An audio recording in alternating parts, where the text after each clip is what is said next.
Hello. Hello. Doctor Naomi কেমন আছেন? ভালো, আলহামদুলিল্লাহ। আপনি কেমন আছেন? আচ্ছা, জি আলহামদুলিল্লাহ ভালো। আহ, আজকের ভিডিওতে আসলে আমাদের ফর্মাল ইনফর্মাল কথাবার্তা চেয়ে আমার কাছে মনে হয় আমরা যেহেতু মানুষজনের কনসেন্ট্রেশন অনেক কম, সত্যি হুম, কথা হুম, যেটা, তা আমরা আসলে আমাদের কাজের কথা, আমাদের ভিডিওটা আজকে হলো মেইনলি ইরাসমাস মুন্ডাস স্কলারশিপ নিয়ে। তো হুম, এর আগের আমাদের ইউটিউব চ্যানেলে আগের ভিডিওগুলো ছিল চিভনিং স্কলারশিপ নিয়ে, দেন হলো কমনওয়েলথ শেয়ার্ড স্কলারশিপ নিয়ে। তো এখন যতটুকু আমি জানি, আপনি আরো ভালো বলতে পারবেন, ইরাসমাস মুন্ডাসের বেশ অনেকগুলোর প্রোগ্রামের ডেডলাইন খুব কাছাকাছি সময়ে আছে। হুম, তো যারা আসলে ইরাসমাস মুন্ডাসে অ্যাপ্লাই করতে চাচ্ছেন একটা ফুললি ফান্ডেড স্কলারশিপে, তাদের ক্ষেত্রে আমার মনে হয় দিস ইজ হাই টাইম হুম, এইটা সম্পর্কে জানা বা কিভাবে করতে হয়। তো আমার ভিডিওটা একটু সব বাকিদের থেকে একটু ডিফারেন্ট হয়, যে আমি একটু স্টেপ বাই স্টেপ একদম মানে ফ্রম এ টু জেড কিভাবে করতে হয়, কোথায় যেতে হয়, এই জিনিসগুলো দেখাচ্ছে। তো আপনি যেহেতু একজন এরিসমাস মুনিস স্কলার এবং আপনি বর্তমানে সুইডেনে আছেন, জি। এবং আপনার 2 বছরের মাস্টার্স কমপ্লিট হয়ে গেছে আমি যতটুকু জানি। তো সেক্ষেত্রে আপনার কাছে মূলত আসলে আমার কোশ্চেন গুলো থাকবে, আমি নিজে আমার অডিয়েন্সদেরকে দেখানোর চাইতে আমার কাছে মনে হয় আপনার কাছ থেকেই যদি দেখাতে পারি, আমার অডিয়েন্সদের জন্য সেটা বেস্ট হবে। তো আপনার কাছে এর জন্য আসলে আজকে এই সেশনটি রিকোয়েস্ট করে আনা, এবং আমার দর্শকরা যারা আসলে আহ, এটা দেখবেন তাদের জন্য হোপফুলি এটা খুব হেল্পফুল হবে ওভারঅল। সো ডক্টর নাওমি, যদি একটু আমাদের একটু বলতেন যে ইরাসমাস মুনিস স্কলারশিপ আসলে এটা কি, মানে এটা কারা দিতে পারে, এটা হুম, হুম, কোন কোন ক্ষেত্রে, এবং এটা কি ইউরোপ নাকি আমেরিকা, মানে কোন সাইটে, মানে খুব জেনারেল ভেগ কোশ্চেন করছি যদিও আমি জানি, বাট আমার অডিয়েন্সটা যারা জানে না ধরে নিচ্ছি, তাদের ক্ষেত্রে হুম, যদি একটু বলতেন। ওকে, ইয়া। আম সো ইরাসমাস মুন্ডাস হচ্ছে মেইনলি ইউরোপিয়ান ইউনিয়নের একটা স্কলারশিপ। ইউরোপিয়ান ইউনিয়ন মেইনলি টাকাটা প্রদান করে। সো এটা মোটামুটি বিশ্বের সব কান্ট্রি থেকেই অ্যাপ্লাই করা যায়। এবং এটার যেটা এবং অনেকগুলা সাবজেক্ট, এটা শুধু লাইফ সায়েন্স বা এরকম না, এটা অনেকগুলা সাবজেক্টেই, ইঞ্জিনিয়ারিং, লাইক মেডিকেলের কিছু সাবজেক্ট, তারপরে হচ্ছে আদার লাইফ সায়েন্স সাবজেক্ট, মোটামুটি সব সাবজেক্টে কিছু কিছু প্রোগ্রাম আছে। সো এইটার যেটা বেশ মানে ইন্টারেস্টিং একটা ব্যাপার হচ্ছে, এখানে আপনি পুরা প্রোগ্রামটা দুই তিনটা ইউরোপ, আমেরিকা, এখন তো এশিয়ারও কয়েকটা ইউনিভার্সিটি। সো এগুলো আপনার পুরো প্রোগ্রামটা হবে হচ্ছে ইউনিভার্সিটি, মানে কয়েকটা ইউনিভার্সিটি মিলে।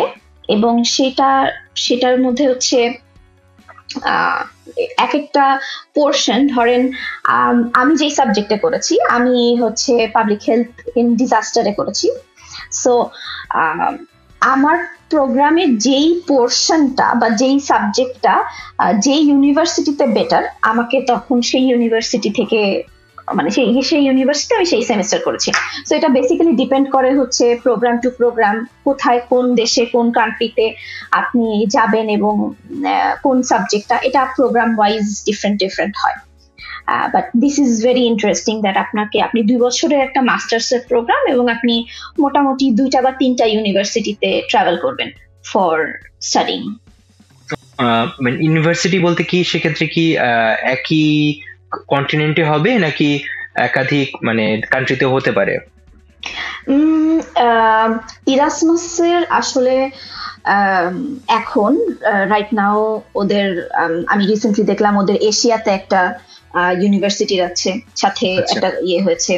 তারপরে এটা এটা হচ্ছে একটা স্পেসিফিক প্রোগ্রামের জন্য, সো এটা প্রোগ্রাম টু প্রোগ্রাম ভ্যারি করে। ভ্যারি করে। মেইনলি ম্যাক্সিমাম প্রোগ্রামের ইউনিভার্সিটি গুলা ইউরোপ বেসড, বাট একটা বা দুটা প্রোগ্রাম হয়তো এরকম আছে যাদের ইউনিভার্সিটি অ্যাফিলিয়েশন হচ্ছে এশিয়াতে আছে, আমেরিকাতে আছে, এরকম। আচ্ছা, সেক্ষেত্রে আপনারটা যদি বলেন যে আপনি মূলত 2 বছরের ক্ষেত্রে, মানে আপনার 2 বছরটা কিভাবে কেটেছে, কোন দেশে বা কোন ভার্সিটির আন্ডারে? সো আমি যেটা বললাম, আমার প্রোগ্রাম ছিল হচ্ছে masters in public health in disaster. So আমার প্রোগ্রামের প্রথম ইউনিভার্সিটি ছিল হচ্ছে ইউনিভার্সিটি অফ ওভিয়েদো, এটা স্পেনে। স্পেনের ওভিয়েদো, স্পেনের আস্তুরিয়াসে। আর এরপরে ইউনিভার্সিটি হচ্ছে আমার ক্যারোলিনস্কা ইনস্টিটিউট। সো আমাদের বেসিক্যালি তিনটা প্রোগ্রাম ছিল, তিনটা ইউনিভার্সিটি ছিল একই প্রোগ্রামে। একটা হচ্ছে ইউনিভার্সিটি অফ নিকোসিয়া, এটা হচ্ছে সাইপ্রাসে, ইউনিভার্সিটি অফ ওভিয়েদো, এটা স্পেনে, এবং এরপর হচ্ছে ক্যারোলিনস্কা ইনস্টিটিউট, যেটা সুইডেনে।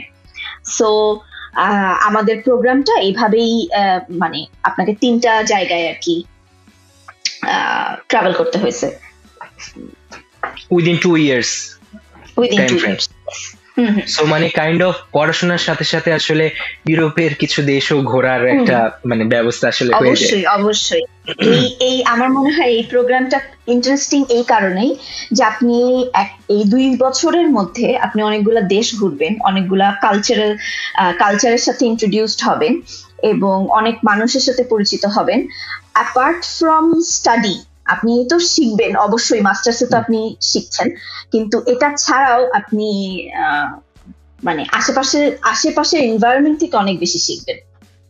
কালচারাল ডাইভার্সিটি সম্পর্কে জানা এবং মানে এনভায়রনমেন্টের সম্বন্ধে জানা, গ্লোবাল নেটওয়ার্ক তৈরি করা আসলে, যেটা এই জিনিসগুলো আসলে মানে আপনার কথা অনুযায়ী যেটা বুঝতে পারলাম যে এরাসমাস মুন্ডাসের মাধ্যমে যারা আসলে যেতে চাচ্ছেন, যাদের একটা ড্রিম যে আমি ইউরোপে যাব, তো ইউরোপে যাওয়া এবং সাথে পড়াশোনা এবং সাথে ট্রাভেল এবং সাথে পুরোটাই আসলে ফুলি ফান্ডেড, এরকম একটা মানে kind of one of the best opportunity আমার মনে হয় সবার ক্ষেত্রেই হবে।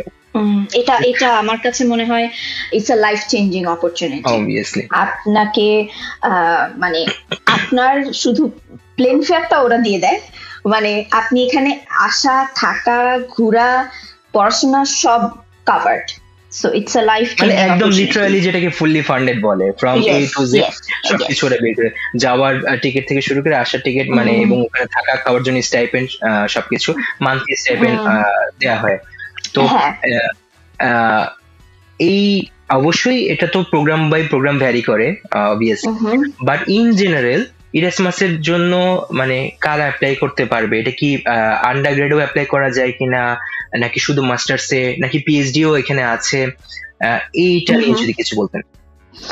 ইরাসমাসের আসলে কয়েকটা প্রোগ্রাম আছে। আন্ডারগ্রেডের প্রোগ্রামগুলা আমি যতদূর জানি এটা মেইনলি হচ্ছে ইউরোপিয়ানদের জন্য। এটা আমি কাউকে শুনিনি কখনো অ্যাপ্লাই করতে, but maybe you can search and see. But আমার প্রোগ্রামটা ছিল মাস্টার্সের জন্য, এবং মোস্ট প্রবাবলি ওদের পিএইচডি ফান্ডিংও আছে, বাট সেটাও খুব লিমিটেড, কারণ পিএইচডি আসলে অপশনটা তো খুব ন্যারো এবং মাস্টার্সের মতো এত ভাস্ট না। সো পিএইচডির একটা আছে, কিন্তু ওটা আই থিঙ্ক খুব ন্যারো ফান্ডিং হয়, বাট মাস্টার্স এর ফান্ডিংটা আসলে বেশি, এবং মাস্টার্স এর ফান্ডিং এর প্রোগ্রামও অনেক বেশি। সো আর কারা অ্যাপ্লাই করতে পারবে? যাদের একটা ব্যাচেলর করা আছে, এবং ইরাসমাসের আসলে একটা ক্যাটালগ আছে প্রোগ্রামের। সো ওই প্রোগ্রাম ক্যাটালগে যাদের সাবজেক্টের সাথে বা যাদের ইন্টারেস্টের সাথে যাদের ম্যাচ করছে, এভরিওয়ান ক্যান অ্যাপ্লাই। ওকে, এবং তার মানে সেক্ষেত্রে আসলে প্রোগ্রাম টু প্রোগ্রাম যে ব্যাচেলরের রেজাল্টও ভ্যারি করবে আই গেস, যে এই প্রোগ্রামে অ্যাপ্লাই করতে হলে ব্যাচেলরের এরকম একটা সিজিপিএ থাকতে হবে বা এই ধরনের কিছু। আচ্ছা, সেক্ষেত্রে আরেকটা কোশ্চেন করি, একটু অ্যাডেড কোশ্চেন। ডক্টর, বাংলাদেশের ডক্টরদের ক্ষেত্রে আসলে যেমন থাকে, আমি যেহেতু নিজে ডক্টর এবং আপনিও ডক্টর, অনেক ডক্টরদের প্রশ্ন থাকে যে আমাদের তো আসলে সিজিপিএ তে থাকে না, তো সেক্ষেত্রে ওরা তো আসলে সিজিপিএ চায় যতটুকু আমি জানি। সেক্ষেত্রে এই জিনিসটা কনভার্ট কি ডাব্লিউএস ইভ্যালুয়েশন বা আদার কোন ইভ্যালুয়েশন করতে হয়, নাকি জাস্ট ডিরেক্টলি ওদের কাছে নর্মাল যে আমাদের ট্রান্সক্রিপ্ট সেগুলো পাঠালেই হয়? মানে ওরা আসলে কি চায় মূলত ইন জেনারেল? আমাদের বাংলাদেশিদের জন্য, ডাক্তারদের জন্য, যেহেতু আমাদের সিজিপিএ নাই, এটা ওয়েস ইভ্যালুয়েশন, ডাব্লিউইএস ইভ্যালুয়েশন করতে হয় না। এটার সিস্টেমটা হচ্ছে, আপনি জানেন যে আমাদের ইউনিভার্সিটির আন্ডারে আসলে মেডিকেল কলেজগুলা, তো যে ইউনিভার্সিটির আন্ডারে, সেই ইউনিভার্সিটির রেজিস্টার অফিসে গিয়ে আপনি যদি বলেন যে আপনি আপনার কারণ আমাদের তো পরীক্ষাগুলো আসলে মানে 3-4টা ভাগে হয়। ভাগে বলতে আমাদের ফার্স্ট প্রফ, সেকেন্ড প্রফ এভাবে হয়। সো প্রতিটা প্রফের জন্য আমরা একটা করে ট্রান্সক্রিপ্ট পাই। সো যেটা করতে হয় সেটা হচ্ছে আমাদের সবগুলো ট্রান্সক্রিপ্টকে একসাথে কম্বাইন্ড করে একটা ট্রান্সক্রিপ্ট ক্রিয়েট করতে হয়, এবং সেটা খুবই ইজি। আপনি ইউনিভার্সিটি রেজিস্ট্রার অফিসে গিয়ে ওদেরকে বললে, এখন মোটামুটি আই থিঙ্ক সব ইউনিভার্সিটির রেজিস্ট্রার অফিসই এটাতে হ্যাবিচুয়েটেড, কারণ আমরা বাংলাদেশ থেকে প্রচুর মানুষ বাইরে যায়, হ্যাঁ বাইরে পড়াশোনা করতে চায়। So they are also very habituated with this pattern. আপনি জাস্ট গিয়ে ওদেরকে বললেই হবে যে আমি বাহিরে যাওয়ার জন্য একটা ট্রান্সক্রিপ্ট প্রিপেয়ার করবো, এবং ওরা আপনাকে প্রয়োজনীয় ফরম্যাটে ট্রান্সক্রিপ্ট প্রিপেয়ার করে দিবে।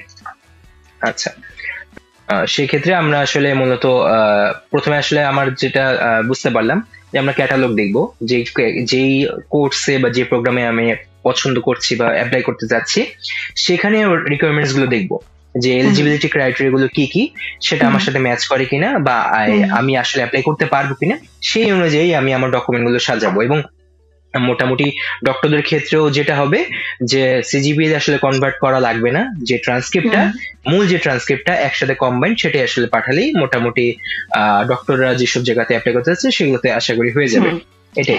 আচ্ছা, এবং ইরাসমাস মুন্ডাসের পড়াশোনার পর আসলে আরেকটা কোশ্চেন সবার থাকে যে ওখানে ইউরোপে কি সেটেল হওয়া যায় কিনা। আচ্ছা, এটা আসলে একটা কঠিন কোশ্চেন, কারণ পড়াশোনার পরে আপনাকে ফিরে আসতে হবে না।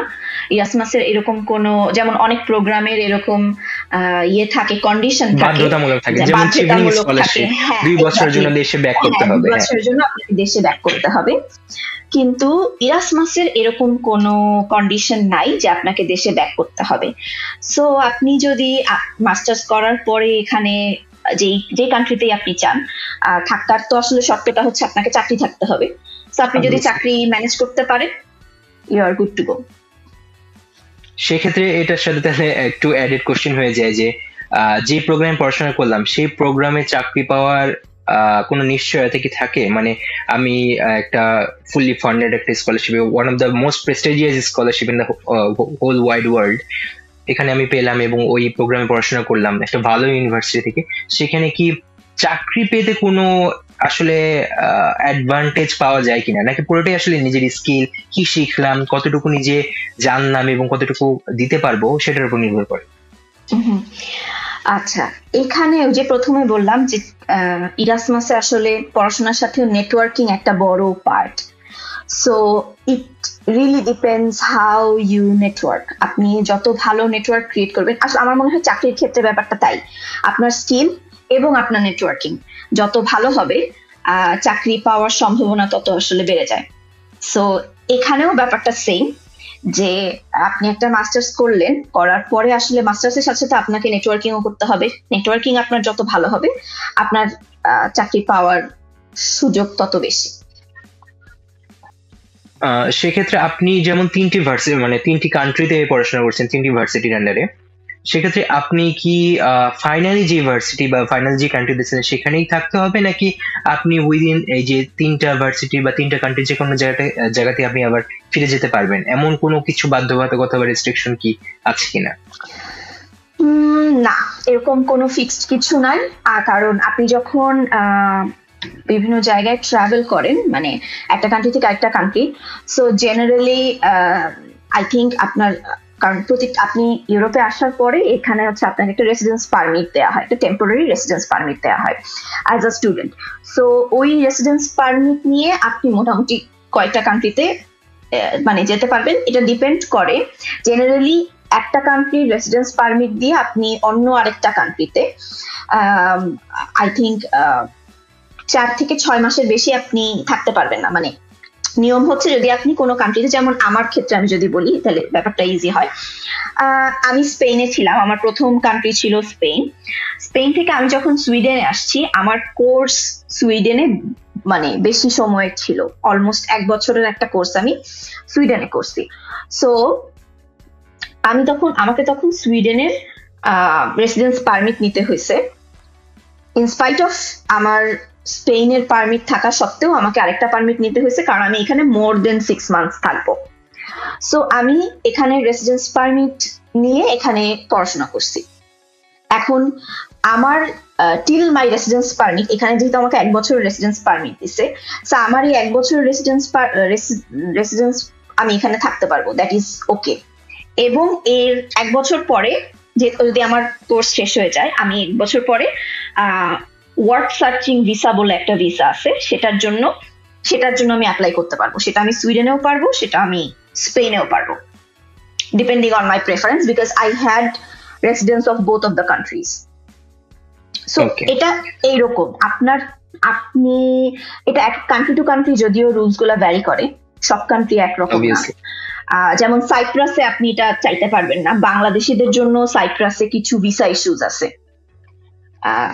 সো সেক্ষেত্রে আপনি হয়তো সাইপ্রাসে ওয়ার্ক পারমিট আপনি চাইতে পারবেন না, আপনাকে হয়তো পড়াশোনার জন্য ওখানে অ্যালাউ করবে, কিন্তু আপনি ওয়ার্ক পারমিট চাইতে পারবেন না। বাট এখানে বা সুইডেনে অথবা স্পেনে বা অন্যান্য কান্ট্রিগুলোতে হয়তো এটা কান্ট্রি টু কান্ট্রি আপনাকে দেখে নিতে হবে যে ওদের রুলস গুলো কিরকম।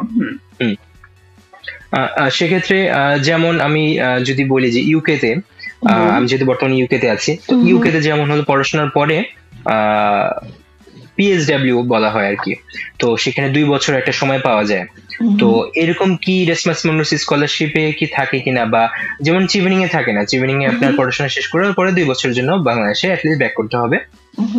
তো সেক্ষেত্রে ইরাসমাস মুন্ডাসে তো আসলে এই ধরনের কোনো রিকোয়ারমেন্ট নেই যে বিদেশে ব্যাক করতেই হবে, বাট এই পিএসডব্লিউ বা এই ধরনের কিছু কি দেয়া হয় কিনা, বা এক্সটেন্ডেড যে আমার পড়াশোনা শেষ সেক্ষেত্রে আপনার জন্য আলাদা কোনো কিছু দেয়া হয় কিনা, নাকি অ্যাজ এ হোল যে আপনি থাকতে পারবেন যতটা সময় ইচ্ছা? না, এই পিএসডব্লিউ ব্যাপারটা মনে হয় এরকম না, এটা হচ্ছে ওয়ার্ক সার্চ, মানে এখানে যেটা আমি ইউকেটা আসলে জানি না, বাট এখানেরটা হচ্ছে ওয়ার্ক সার্চিং ভিসা বলে এটাকে। এবং এটার জন্য আসলে আপনাকে একটা সার্টেন অ্যামাউন্ট অফ টাকা আপনার ইয়েতে দেখাইতে হয় যে আমি ধরেন 1 বছরের ওয়ার্ক সার্চিং ভিসা চাই, মেইনলি ওরা 1 বছরেরই দেয়। সো 1 বছরের ওয়ার্ক সার্চিং ভিসা চাই, এই 1 বছরের ভিসার জন্য আমার একটা এটা ওদের ওয়েবসাইটে, প্রত্যেকের ওয়েবসাইটে আছে যে কত টাকা আপনাকে আসলে অ্যাকাউন্টে দেখাইতে হয়, শো করতে হয় যে আমার অ্যাকাউন্টে এত টাকা আছে যেটা আমার ডেইলি এক্সপেন্সেস বেয়ার করার জন্য enough, so now I want work searching visa. So এটা দেখানোর পরে আপনাকে ওয়ার্ক সার্চিং ভিসা দিবে। বাট আপনি এখানে পড়াশোনা করছেন সেই জন্য অ্যাটলিস্ট সুইডেনের রুলসটা এরকম না, সুইডেন বা স্পেনের রুলসটা এরকম না যে আপনি জাস্ট পড়াশোনা করছেন দেখে আপনাকে হয়তো আরো 1-2 বছর এমনি দিচ্ছে বা দিবে, এর ব্যাপারটা এরকম না। আপনাকে একটা সার্টেন অ্যামাউন্ট অফ স্কলারশিপ শেষ হয়ে যাওয়ার পরে, কারণ এখানে সুইডেন বা স্পেন যেখানেই থাকে আমার তো একটা ফিনান্সিয়াল ব্যাকগ্রাউন্ড থাকতে হবে। 2 বছরের জন্য আমার সেই ব্যাকগ্রাউন্ডটা সিকিউর, বিকজ ইউরোপিয়ান ইউনিয়ন আমাকে সেই টাকাটা দিচ্ছে। বাট 2 বছর পরে যদি আপনি থাকতে চান, সেটার জন্য আপনাকে নিজে স্পন্সর করতে হবে এবং হ্যাঁ দেখাতে হবে যে আমার কাছে সার্টেন অ্যামাউন্ট অফ মানি আছে। এখানে আসলে মূলত ইউকেতেও পিএসডব্লিউ নিতে হলেও একটা সার্টেন অ্যামাউন্ট দিতে হয়, তো এমনি আসলে কোথাও আসলে তার মানে আসলে কোথাও দেয় না। তো ইরাসমাস মুন্ডাস এর পরে সেটেলমেন্টের আসলে সব আসলে বোঝা গেল যে আসলে নিজেরটা নিজে, মানে আসলে আপনি যদি কাজ করতে পারেন বা কাজ খুঁজে পান আপনার নেটওয়ার্কিং, আপনার স্কিলের মাধ্যমে, সেক্ষেত্রে হয়তো আপনি থাকবেন বা থাকতে পারবেন, কারণ কাজ ছাড়া তো আসলে কেউ থাকতে পারবে না মূলত, বা কাজ ছাড়া আপনার কোনো ওরা কোনো ফান্ডও দিবে না, আপনার পড়াশোনা শেষ এবং আপনার ফান্ডও শেষ, সেক্ষেত্রে হলো আপনাকেই আসলে নিজেটা নিজে বিয়ে করতে হবে। তো ইরাসমাস মুন্ডাসে এই যে পড়াশোনা শেষ হলো, এরপরে মানে চাকরি পাওয়ার কোনো কি অ্যাকসেপ্টেবিলিটি রেট বা অ্যাকসেপ্টেন্স রেট বেশি থাকে? মানে অনেকের ধারণা যে আমি একটা স্কলারশিপ পেয়েছি, আমার নেটওয়ার্কিং এর মাধ্যমে আমি অ্যাপ্লাই করলাম, বাট অ্যাপ্লাই কি আমার ইরাসমাস মুন্ডাস দেখেই কি নিয়ে নিবে, এরকম একটা ধারণা অনেকে থাকে। এই ধারণাটা আসলে কতটুকু সত্যি? আচ্ছা, এটা আমার কাছে মনে হয় এই ধারণাটা ঠিক না, কারণ ইরাসমাস মুন্ডাস অবশ্যই এটা আপনি একটা স্কলারশিপ পাচ্ছেন, এত কষ্ট করে স্কলারশিপ, অবভিয়াসলি এটা আপনার একটা ক্যাপাবিলিটিস যে আপনি স্কলারশিপ পাচ্ছেন, কিন্তু স্কলারশিপটা আসলে it's not the end, it's the beginning. So এটার সাথে সাথে আপনাকে আপনার স্কিলড ডেভেলপড হইতে হবে। আপনি আপনার নেটওয়ার্কিং দিয়ে অ্যাপ্লাই করলেন, কিন্তু আপনাকে স্কিলড না হলে আসলে চাকরি পাওয়া ডিফিকাল্ট এখানে, অবভিয়াসলি। Okay. আমরা এরপরে আসলে ইরাসমাস মুন্ডাস নিয়ে একটু আমরা ইন জেনারেল জানতে পারলাম। তো এখন আমরা আসলে পরবর্তী স্টেপ গুলো, যে আমরা কিভাবে যাব, কিভাবে সার্চ করব, কিভাবে অ্যাপ্লাই করব, এই জিনিসগুলোতে যাব। তো আমার মনে হয় যে আমরা সেই প্রসেসটাই যেতে পারি। তো আমরা সেই প্রসেসে এখন যাই। তো তার আগে আমাদের এই পর্বটা আসলে আমরা এখানে শেষ করি। আমরা সেকেন্ড পর্বতে আমরা শুরু করব যে আমরা কিভাবে আসলে ক্যাটালগটা দেখব, কিভাবে খুঁজে পাবো, কিভাবে আমরা অ্যাপ্লাই করব। তো আমরা পরবর্তী আবার আপনাকে অসংখ্য ধন্যবাদ আমাদের এই সেশনটাতে আসার জন্য, এবং এই আশা করছি যে পরের সেশনে আবার আরো সুন্দর মতো আমরা বুঝতে পারবো যে কিভাবে আমরা এর অ্যাপ্লাই করব। আপনাকে ধন্যবাদ। Thank you so much for inviting me.